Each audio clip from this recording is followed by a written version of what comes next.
எப்படி ஒரு விஷயத்த சீக்கிரமா படிக்கிறது, டைம் வேஸ்ட் பண்ணாம, நம்ம ரொம்ப ஸ்லோ லேர்னரா இருக்கோம் அப்படின்ற மாதிரி தோணுதா? அதனால தானே நீ இந்த வீடியோ கிளிக் பண்ணி வந்திருக்க. ஏதாவது ஃபாஸ்ட்டா படிக்கிறதுக்கான டிப்ஸ் சொல்லுவாங்க. அத யூஸ் பண்ணி நம்ம படிக்கலாம் அப்படின்னு. அப்போ உனக்கு படிக்கணுன்ற ஆசை இருக்கு, ஸ்பீடா படிக்கணுன்ற ஆசை இருக்கு. அப்படிதானே? எல்லாத்தையுமே இந்த மாதிரி இந்த சிட்டி ரோபோட் எப்படி தொறந்தோமா, இப்படி பார்த்தோமா, மனப்பாடம் பண்ணோமா, அந்த மாதிரி ஒரு ஃபாஸ்ட்டா படிக்கணும். அதானே உனக்கு ஆசை? சரி வாங்க போலாம். உனக்கு வந்து ரொம்பவே தேவையான வீடியோ தான் இது.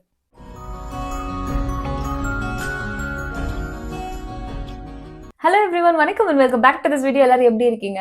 So maximum of the people இங்க எப்படின்னா, நான் வந்து லாஸ்ட் பெஞ்ச் ஸ்டூடெண்ட்ஸ், நான் வந்து ஆவரேஜ் ஸ்டூடெண்ட்ஸ் அப்படிங்கிற மாதிரி அதெல்லாம் பெருமையா சொல்லிட்டு சுத்துவாங்க. அதெல்லாம் ஒரு பர்டிகுலர் டைம் வரைக்கும் தான். அது உங்க லைஃப்ல ஒரு பயங்கரமான ஒரு அடி அடிக்கும் போது தான் உங்களுக்கு தெரியும், நான் அப்பயே படிச்சிருக்கலாம் அப்படிங்கிற மாதிரி. இப்ப நான் சொல்ற விஷயங்களா இருக்கட்டும், மெத்தட்ஸா இருக்கட்டும், அதெல்லாம் நீ சயின்ஸ்லயோ சோசியல்லயோ சென்டம் வாங்கணும் அப்படிங்கிறதுக்காக நான் சொல்லல. உனக்கு லைஃப்ல என்ன இன்ட்ரெஸ்ட் இருந்தாலுமே சரி, நீ வந்து ஒரு பயங்கரமான டெவலப்பர் ஆகணும்னாலும் சரி, இல்ல நான் வேற ஏதாவது பத்தி படிக்கணும்னாலும் சரி, எந்த ஃபீல்ட்ல போனாலுமே அங்க ஏதோ ஒண்ணு நீ படிக்கணும். சோ உனக்கு படிக்கிறதுக்கான ஃபவுண்டேஷனை நான் சொல்றேன். இதை நீ என்னைக்குமே ஃபாலோ பண்ற அப்படின்னா you will never get bored of studying. So let's get into the actual concept of learning.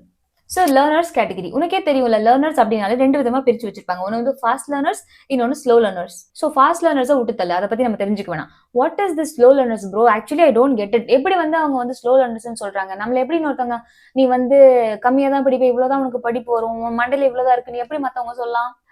ஏன்னா நம்ம பண்ற வேலை அந்த மாதிரி தானே இருக்கு. ஏன் அப்படின்னா லேக் ஆஃப் ஃபோக்கஸ். உங்ககிட்ட ஃபோக்கஸ் கிடையாது. உன்னோட mind set and belief mind set பண்ணிட்ட, நான் வீட்டுல வந்து ஒருத்தவங்க தான் படிப்பாங்க, இல்லைன்னா எனக்கு படிப்பே வராது அப்படிங்கிற மாதிரி உன்னோட மூட நம்பிக்கையினால நீ படிக்கிறது இல்ல. நெக்ஸ்ட் வந்து புவர் மெமரி. அதாவது இதை வந்து அடிக்கடி யூஸ் பண்ணிட்டே இருந்தா தானே அது நல்லா வேலை செய்யும். அப்படியே வச்சிருந்தா அப்படின்னா புவர் மெமரி தான் ஆகும். And also no learning experience. உனக்கு வந்து படிச்சு நல்லா படிச்சு ஒரு விஷயத்தை எக்ஸ்பீரியன்ஸ் பண்ணி அதை வந்து எக்ஸ்பர்டைஸ் பண்ணும். அந்த மாதிரி கிடையாது. ஒன்று படிச்சோமா, எக்ஸாம் எழுதணுமா, மறந்து போனோமா, இவ்வளவுதான் நம்ம வாழ்க்கையில அதுதான் நடந்துட்டு இருக்கு. And lack of staying organised. ஆர்கனைஸ்டா நீ ஒரு விஷயத்தை என்னைக்கு பண்ணிருக்க சொல்லு பார்ப்போம். ஸ்லோ லேர்னரா நீ இருக்கிறதுக்கான காரணமே, உனக்கு படிக்க இன்ட்ரெஸ்டே இல்லாத காரணமே இதுதான். நீ வந்து எதையுமே கான்சென்ட்ரேட்டடா பண்றதே கிடையாது. ஃபர்ஸ்ட் அந்த கோர் விஷயத்த புரிஞ்சுக்கோ. நீ ஏன் இன்ட்ரெஸ்டடா படிக்க மாட்டேற அப்படின்னா உனக்கு அந்த கோல் இல்ல. எந்த பர்பஸ்க்காக படிக்கிற அப்படின்றத தெரியாம நீ படிச்சுட்டு இருக்கும்போது you will never get interested in the books or studies or ranks or whatever it is. I'll give you 3 tips, okay? But ஆனா நீ அதை எப்பவுமே மறக்க கூடாது. Tip number 1, overload trap. அதாவது the mistakes and key concepts. சரி, okay. இப்போ நம்ம வந்து கோல்ஃப் கேம் விளையாட்டோம்னு வச்சுக்கேன்.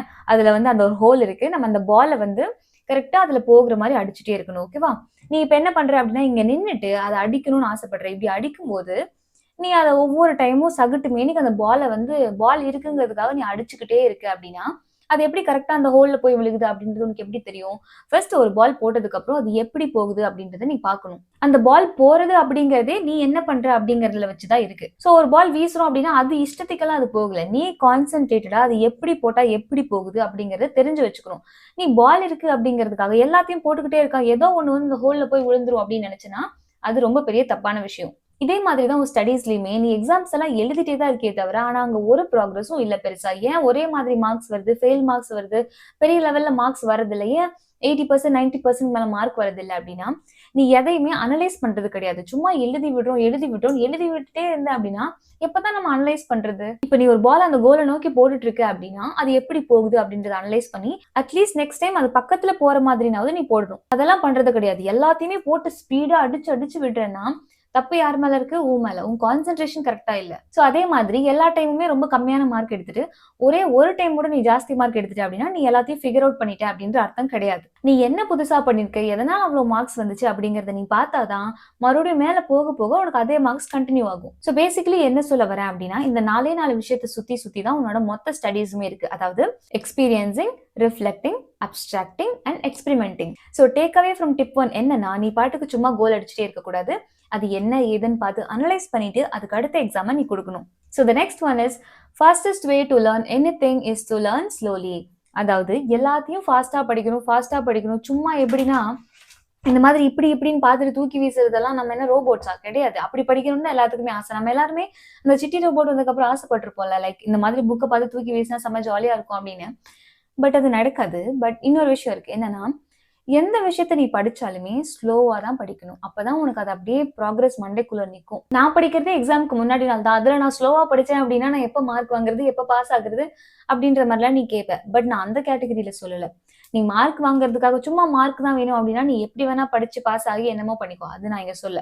உன் லைஃப்ல நீ ஒரு நல்ல ஸ்டேஜுக்கு வரணும், அதுக்காக சில திங்ஸ் எல்லாம் நீ லேர்ன் பண்ணும் அப்படின்னா ஃபாஸ்டா லேர்ன் பண்ணணும்னு நினைக்கிறத விட ஸ்லோ அண்ட் ஸ்டடியா லேர்ன் பண்ண கத்துக்கோ. நீ எவ்வளோக்கு லேட்டா படிச்சுட்டு இருக்கியோ அவ்வளோக்கு அந்த ரூட்டடா படிக்கிறேன்னு அர்த்தம். எக்ஸாம்பிள் சொல்லணும் அப்படின்னா, நீ எழுதும் போது எப்படி ஆரம்பிச்ச?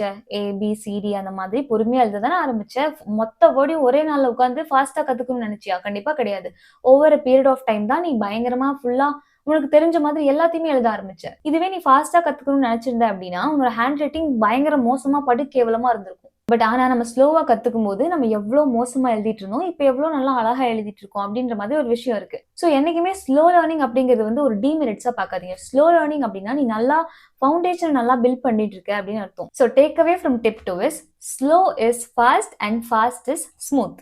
So the next one is theory overload. அதாவது பக்கமா உட்காந்து தியரியா படிச்சுட்டே இருக்கிறது இல்லையா? அதுல வந்து நான் ஹைலைட் பண்ணி படிங்க அப்படின்லாம் சொல்லியிருப்பேன். பட் ஆனா அது எவ்வளவு பேர் பண்றீங்க அப்படின்றது எனக்கு தெரியாது.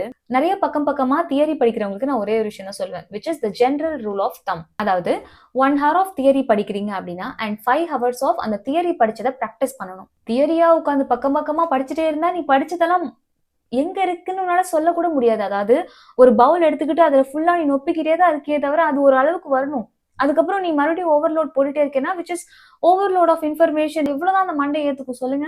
ஆல்ரெடி படிக்கிறதுக்கே நமக்கு பிடிக்காது. இதுல ஓவர்லோட் ஆஃப் இன்ஃபர்மேஷன் பண்ணும்போது படிப்பே வெறுத்து போற அளவுக்கு நமக்கு பிடிக்காம போயிடும். ஸோ எதை படிச்சாலுமே ஜஸ்ட் ப்ராக்டிஸ் இட். ப்ராக்டிஸ் பண்ணுங்கன்னா என்ன அப்படின்னா, ஆக்சுவலி படிக்கிறதுக்கு நிறைய டெக்னிக்ஸ் இருக்கு. அதுல உனக்கு தெரிஞ்ச 1 or 2 டெக்னிக்ஸை மட்டும் எப்பவுமே ஃபாலோ பண்ணு. ஸோ அப்போ உனக்கு தியரி ஓவர்லோடும் ஆகாது. உன் மண்டைக்குள்ள அப்படியே ஒரு ஸ்டாக் ஒரு செல்ஃப் அடிக்க வச்ச மாதிரி நீட்டா இருக்கும். இல்லைன்னா அப்படியே குப்பையை போட்ட மாதிரி எல்லா சப்ஜெக்டும் போய் உட்காந்துக்கும். ஒரு டெக்னிக் அப்படிங்கிறது வந்து நீ படிக்கிற வரைக்கும் தான் அது டெக்னிக். உனக்கு பிடிச்சு போயிடுச்சு அப்படின்னா அது ஹேபிட்டா மாறிடும். சோ ஒரு விஷயம் ஹேபிட்டா மாறுற வரைக்கும் நீ படிச்சுட்டே இருக்கணும். ஹேபிட்டா மாறினதுக்கு அப்புறம் நீ கஷ்டப்படவே மாட்ட படிக்கிறதுக்கு.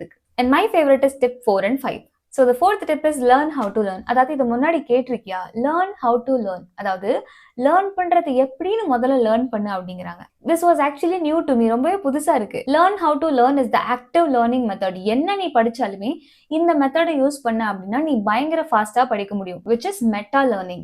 So principles of ultra learning அப்படின்னு நம்ம பார்த்தாலே இந்த மெட்டா லேர்னிங் அப்படிங்கிற விஷயம் தான் முதல்ல நிற்கும். ஆக்சுவலி இந்த விஷயம் என்ன அப்படின்னா, ஒரு விஷயத்த படிக்கிறதுக்கு முன்னாடி அதை எப்படி எல்லாம் மற்றவங்க படிச்சுட்டு இருக்காங்க, அந்த சப்ஜெக்ட் எப்படி பிரேக் டவுன் ஆகுது, அது எதுக்காக படிக்கிறோம், இது எல்லாத்தையும் நீ ஃபர்ஸ்ட் தெரிஞ்சுக்கணும். அதாவது I have seen a quote, give me 6 hours to cut down a tree, I will spend first hour in sharpening the axe. அதாவது அந்த ஃபர்ஸ்ட் ஹவரை நான் அந்த ஆக்ஸை வந்து பயங்கரமா ஷார்ப் பண்றேன் அப்படின்னா மிச்ச 5 ஹவர்ஸ்ல நான் என்ன பண்ணுவேன், அந்த இதெல்லாம் வெட்டி வீசிட்டு போயிட்டே இருப்பேன். ஸோ நம்ம பண்றதெல்லாம் என்ன, ஒரு புக்கை கொடுத்தாங்கன்னா உடனே திறந்து வச்சுட்டு படிச்சுட்டு இருக்காது. அப்படிதான் பண்றோம். நோ, ஃபர்ஸ்ட் நீ என்ன படிக்கிற அப்படிங்கிறத விட எப்படி படிக்கிற அப்படின்றது ரொம்பவே important, also equally important. So ஒரு விஷயத்த நீ படிக்கிறதுக்கு முன்னாடி இதை எப்படியெல்லாம் படிச்சிருக்காங்க, இது எப்படியெல்லாம் பிரேக் டவுன் ஆகுது, இதை எப்படி படிச்சா இன்னும் ஈஸியா படிக்க முடியும் அப்படின்ற விஷயத்தையெல்லாம் நீ தெரிஞ்சுக்கிட்டு ஆரம்பிச்சு அப்படின்னா which is an added advantage. So நீ எப்போ படிக்கிறதுக்கு முன்னாடியுமே you have to sharp your axe. அதாவது நம்ம அதை எப்படியெல்லாம் ஹேண்டில் பண்ணா இன்னும் ஃபாஸ்டா படிக்க முடியும்ன்றத தெரிஞ்சுக்கிட்ட அதுக்கப்புறம் படிக்கிற அப்படின்னா all the best to you. சீக்கிரமா நீ படிச்சிடுவ, ஃபாஸ்டா படிச்சிடுவ, அது எல்லாமே இங்க நிற்கும். ஓகேயா? And the last tip number 5 is directness. Active learning hack to study faster. அதாவது ஈஸியா இதை சொல்லி நான் உனக்கு புரிய வைக்கணும் அப்படின்னா, இப்போ நம்ம வந்து தண்ணிக்குள்ள குதிச்சு நீச்சல் அடிக்கணும்னா நம்ம என்ன பண்ணணும், ஃபர்ஸ்ட் உட்காந்து ஸ்விம்மிங் இது பண்ற புக்கை வாங்கி உட்காந்து இப்படி நான் கிளாஸ் மாட்டிக்கணும், இப்படி நான் மண்டைக்கு மாட்டிக்கணும், இந்த மாதிரி ஸ்விம்மிங் ட்ரெஸ் போட்டுக்கணும், அதுக்கப்புறமா இந்த தண்ணி இந்த அளவு இருக்கும், அப்படி இப்படின்னு நீ புக்லயே படிச்சுக்கிட்டு குதிச்சேன்னா என்ன ஆகும், ஒன்றும் பண்ண முடியாது, நீ பாட்டுக்கு உள்ள முழுகிடுவ, அவ்வளவுதான். இப்போ நம்ம பைக் ஓட்டணும்னா என்ன பண்ணணும், நீ மொத்த பைக்கையும் பத்தி தெரிஞ்சுக்க போறியா புக்ல? கிடையாது. இப்படியே தான் நீங்க வந்து படிக்கிற ஆக்சுவல் விஷயத்த, அந்த டைரக்டா படிக்கிற விஷயத்த பண்ணாம அங்க இருக்கிற குறுக்கு வழி எல்லாம் பண்ணா எப்படி வந்து ஈஸியா படிக்க முடியும் அப்படிங்கிற மாதிரி ஒரு தாட் தான் உனக்கு வருது.